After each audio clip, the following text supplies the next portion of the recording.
El desafío urgente de proteger nuestra casa común incluye la preocupación de unir a toda la familia humana en la búsqueda de un desarrollo sostenible e integral, pues sabemos que las cosas pueden cambiar.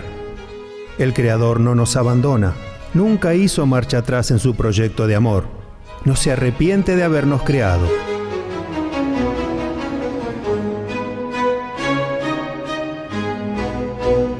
Alabado seas, mi Señor. Capítulo 2. Nuestra casa común. La casa entendida en su acepción de hogar, ¿no? No solamente, no es la casa, sino es donde se trama tu vida, digamos, ¿no? Y ver la naturaleza, la tierra, como la casa común es un situarnos frente a la naturaleza en otra clave, frente al paradigma dominante. San Francisco marcó mucho el hecho de que la creación es un espacio común para todos. Fíjate vos que detrás de la palabra ecología justamente hay un concepto bíblico-teológico, porque por un lado, tenemos un padre común y por otro lado es la casa común. Oikos viene de casa, es del griego, ¿no? Por lo tanto estamos hablando de una casa que es para todos, nos hermana a todos. Nadie se imaginaba que estaríamos nosotros hablando de estos temas hace unas décadas.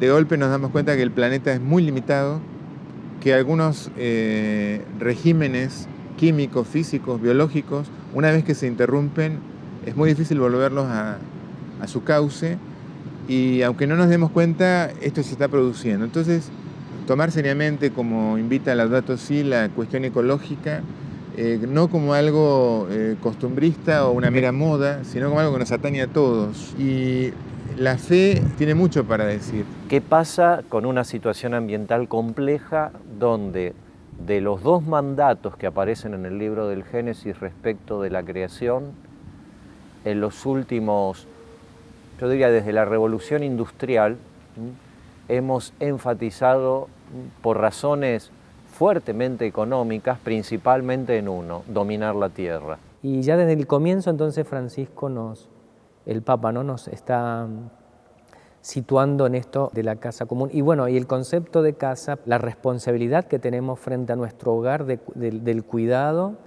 de devolver la armonía y sobre todo también del respeto y del derecho de otros más vulnerables que están dentro de la casa, de ser también ayudados, transformados en esa realidad, ¿no? Este compromiso que nace también.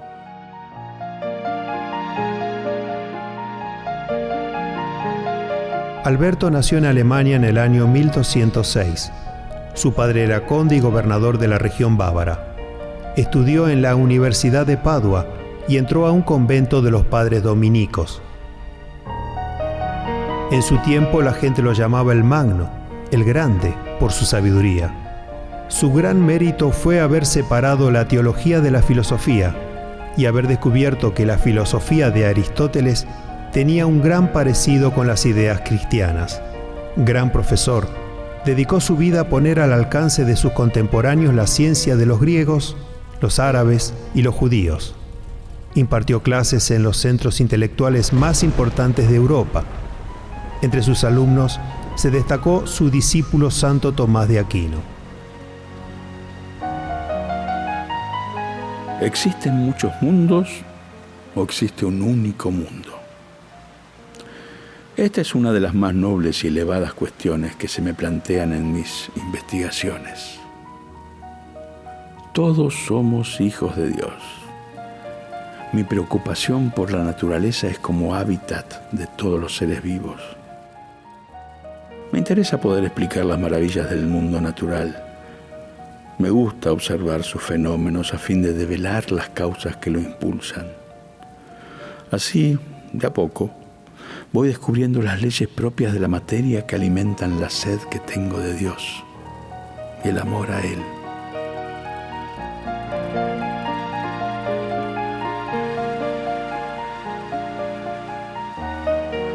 La tarea de la ciencia natural no consiste en aceptar las cosas relatadas, sino en estudiar las causas de los sucesos naturales. El experimento es la única guía segura en mis investigaciones. Siempre les digo a mis discípulos que hay que salir para aprender del quehacer de la vida cotidiana y común de todas las criaturas de Dios. Los animales fueron creados y queridos por Dios. En el mismo modus vivendi del animal se expresa el modo de vivir del hombre.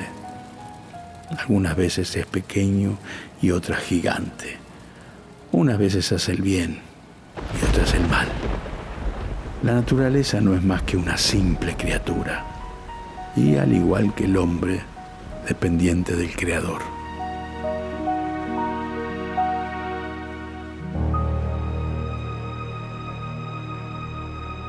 El desarrollo de esta encíclica fue un gran diálogo que Francisco tuvo con muchos colaboradores, con muchas comunidades, con muchas realidades fuera de la Iglesia, el mundo científico. Es la primera encíclica que podemos llamar científica y en ese sentido sorprende su estructura porque el primer capítulo es dedicado al diagnóstico que ofrecen las ciencias ambientales y las ciencias políticas, económicas, humanas, sobre el estado de la casa común, con lo cual vemos ahí en Francisco el valor que le da a la ciencia y el respeto también a la hora de echar a información válida para entender lo que está pasando. Y a partir de ahí, de ese ver desde la ciencia, poder reflexionar, ¿no? Juzgar para poder tomar decisiones acertadas.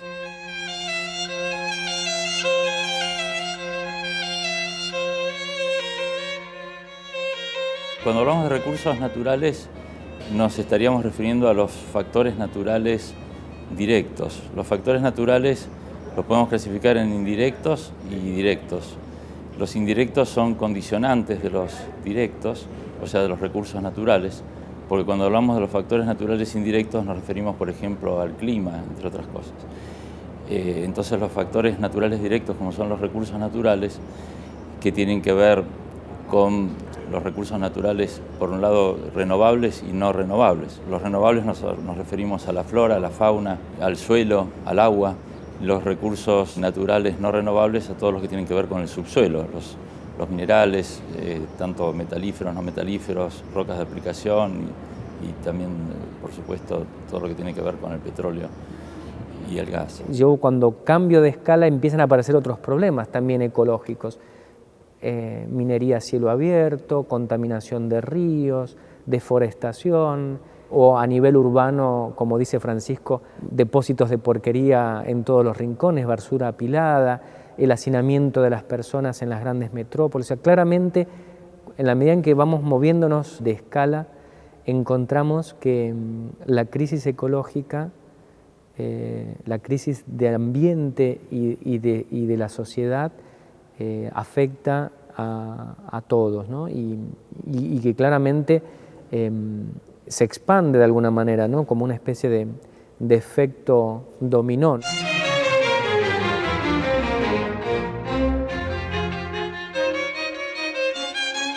Los desastres naturales que tienen que ver con la acción directa del hombre fundamentalmente tienen que ver con el calentamiento global, con el fenómeno de deterioro de la capa de ozono.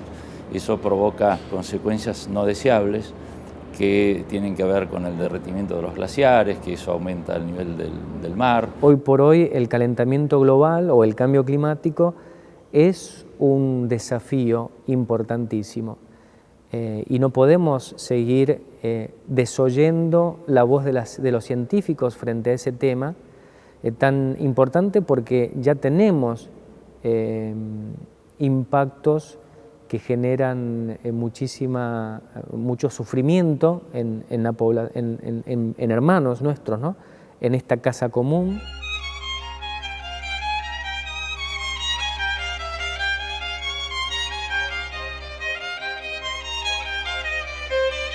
Con esto no se quiere decir y no se dice tampoco en la encíclica que no se está en contra del progreso, todo lo contrario, que haya un progreso, pero que esto guarde ese equilibrio de modo tal de que no haya acciones como, por ejemplo, la desertificación. Muchas veces hay acciones que tienen que ver con se talan o se queman zonas para tener cultivos.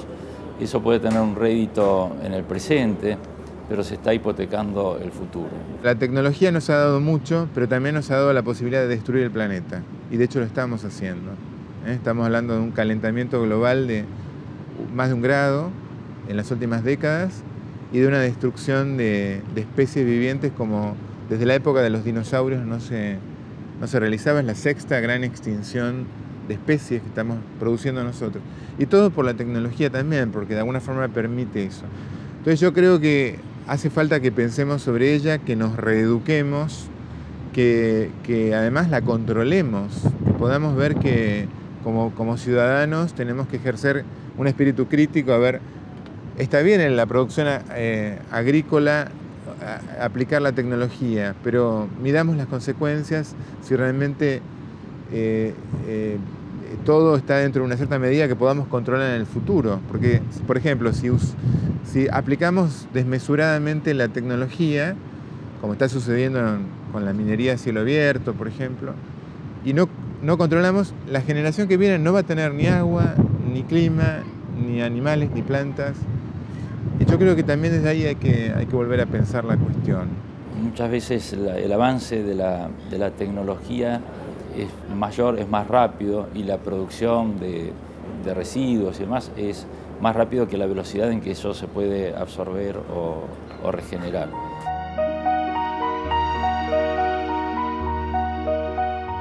San Alberto estudió, investigó y analizó todo en función de la santa predicación. Fue un místico que descubrió a Dios en el encanto de la creación y un místico mariano con una sencilla pero profunda devoción a la Virgen María. Escribió de todo, porque disfrutaba haciéndolo. Entre sus escritos encontramos tratados de lógica, metafísica, matemáticas, física y química, medicina y astronomía, fisiología animal, filosofía y teología, sin excluir ensayos sobre conocimientos prácticos, como un manual del perfecto jardinero. El libro del Génesis nos habla de la creación como el primer lenguaje a través del cual Dios, que es suma inteligencia, nos revela algo de sí mismo. El mundo se presenta ordenado, bello, bueno. Todo en él parece estar relacionado entre sí y orientado hacia una misma y única finalidad: Dios. El libro de la sabiduría afirma que los fenómenos de la naturaleza, grandiosos y bellos, son como las obras de un artista, a través de las cuales podemos conocer a su autor. Dios es la causa absoluta de todas las cosas, un virtuoso que ejecuta su obra gracias a su infinita misericordia.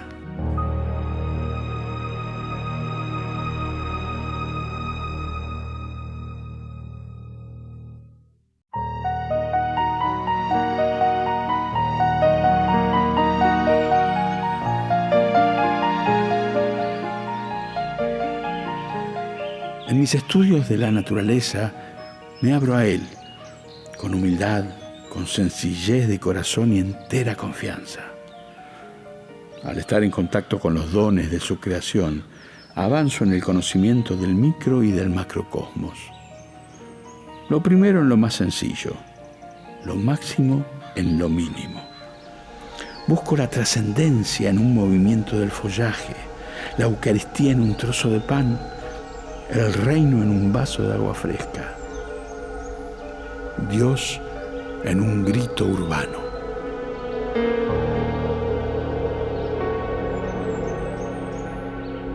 Mientras estudio, voy aprendiendo a conocerte y a amarte más profundamente en todas tus criaturas. Como hijo de Dios, me muevo por asombro y gratitud frente al mundo que, ante mis ojos de estudioso y creyente, se presenta como la obra buena de un creador sabio, amoroso y pleno de misericordia.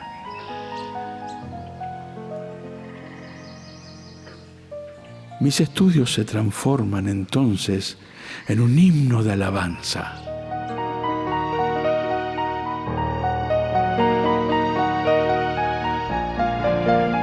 Era una verdadera enciclopedia. En él tenemos un modelo de científico creyente. Para él no existía conflicto entre la ciencia y la religión. En su persona se unen el teólogo y el místico, el obispo y el fraile, el sabio y el santo.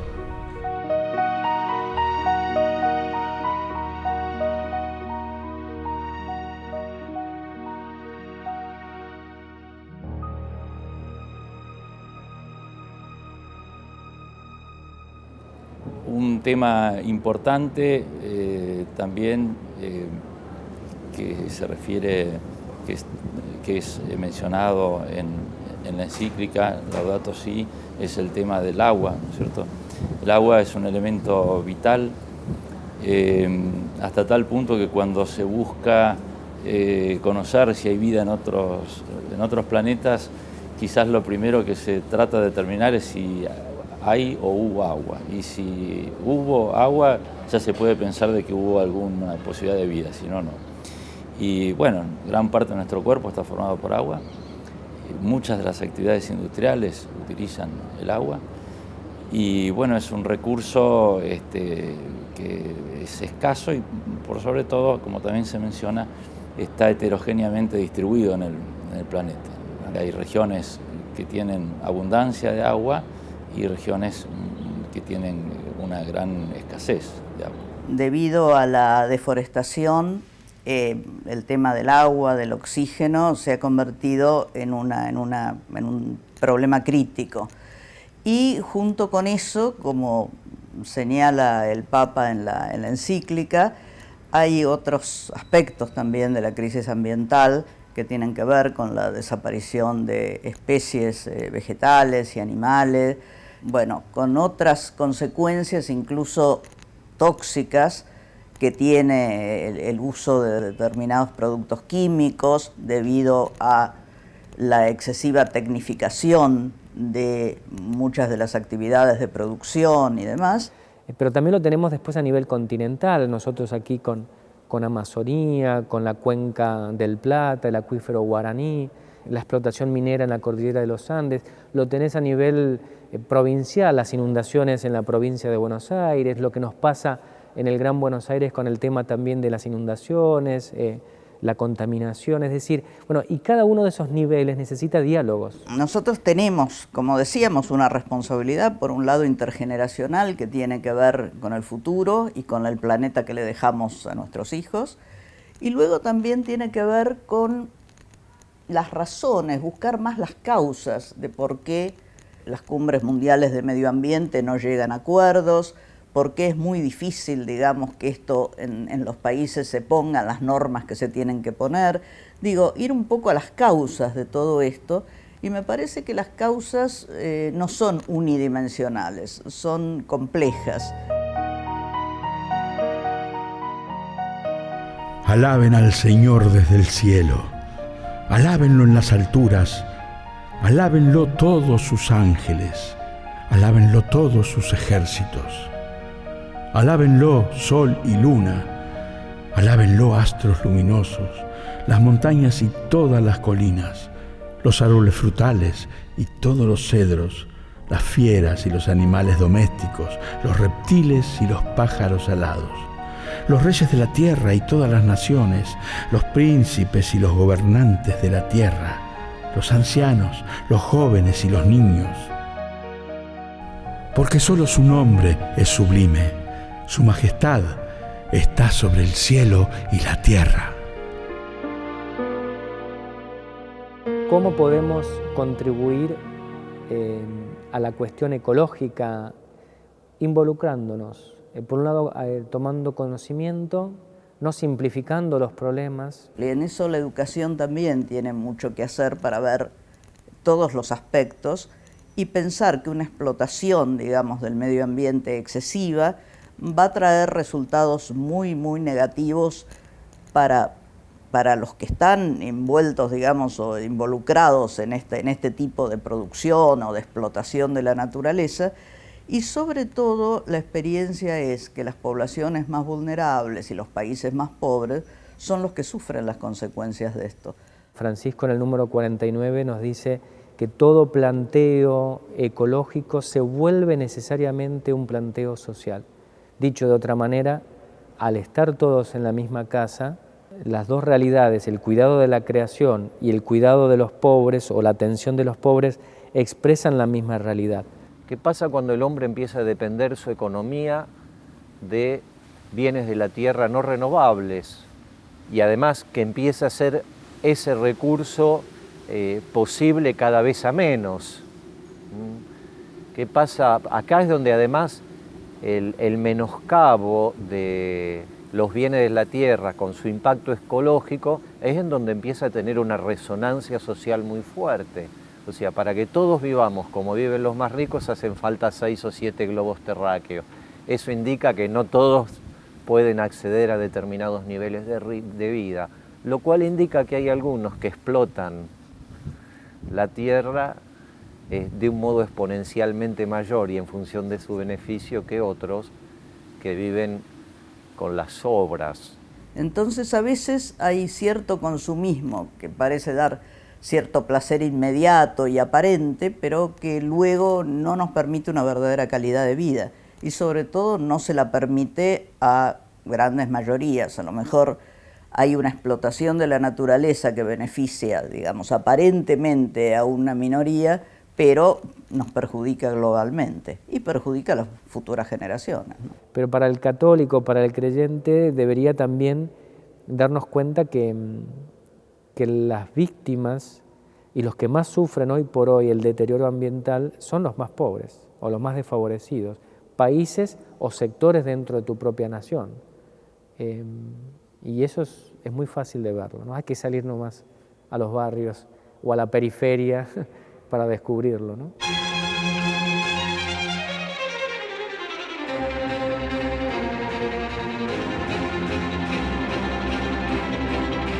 Estamos muy preocupados por el crecimiento económico, pero la encíclica Laudato Si nos invita a repensar en clave de desarrollo, no solo de crecimiento, sino de desarrollo integral, que incluya también la naturaleza. Y salir, por supuesto, de esta cultura del descarte, en la que no solo descartamos plástico, pensemos que hay islas enteras de plástico circulando por el Océano Pacífico, sino que además descartamos personas. Es como un mismo mecanismo de consumismo que produce el efecto sobre la naturaleza y sobre las personas. No se puede pensar el pan partido en el altar si no se realiza en un pan compartido con los hermanos. En esto retoma aquel viejo consejo, más que consejo, reto de Pablo a los Corintios, de que expulsaban a los pobres de sus comidas. O sea, ¿cómo celebrar la Eucaristía con aquel que no estoy dispuesto a vivir el amor fraterno cuando el efecto principal de la Eucaristía es la caridad? Nosotros hemos enfatizado mucho en la Eucaristía como una unión íntima con Dios, reduciéndola excesivamente a una dimensión interior. Pero si hay una auténtica unión con Cristo, eso no puede sino hacernos correr la suerte de Él, de poner nuestra vida en salida hacia el hermano que más nos necesita. De alguna manera, la crisis ambiental la tenemos que vincular con un sentido crítico de los sistemas sociopolíticos que permiten, digamos, de alguna manera que se siga avanzando en esta degradación del medio ambiente. Y por otro lado, me parece que hay que acentuar desde las pequeñas comunidades, desde el patrimonio, no solamente natural, sino de la preservación del patrimonio cultural de los pueblos y de las comunidades, esta responsabilidad, digamos, hacia los demás que tenemos y hacia nosotros mismos, porque esta degradación ambiental pareciera que inmediatamente nos puede permitir más consumismo, nos permite, digamos, acceder a determinadas comodidades o lujos y demás, y al no ponernos ciertos hábitos de austeridad y de cuidado del otro, en última instancia también ocasionan problemas de salud, excesos y demás, que repercuten sobre nuestro propio bienestar. Indudablemente que en este contexto histórico-cultural, el cuidado de la creación, la atención a las grandes problemáticas ecológicas y el desarrollo de una economía que cultive el jardín, que proteja la tierra, es un gesto de amor a Dios que la ha creado y a los hombres, sobre todo los más necesitados, que necesitan pan y trabajo. Defender y cuidar la tierra, nuestra casa común, es defender y cuidar también el derecho de los que menos tienen y de los que vengan. Y es parte de mi expresión de fe en la resurrección, en la transformación y, como decía hace un rato, ¿no?, en esta espera de cielos nuevos y tierra nueva.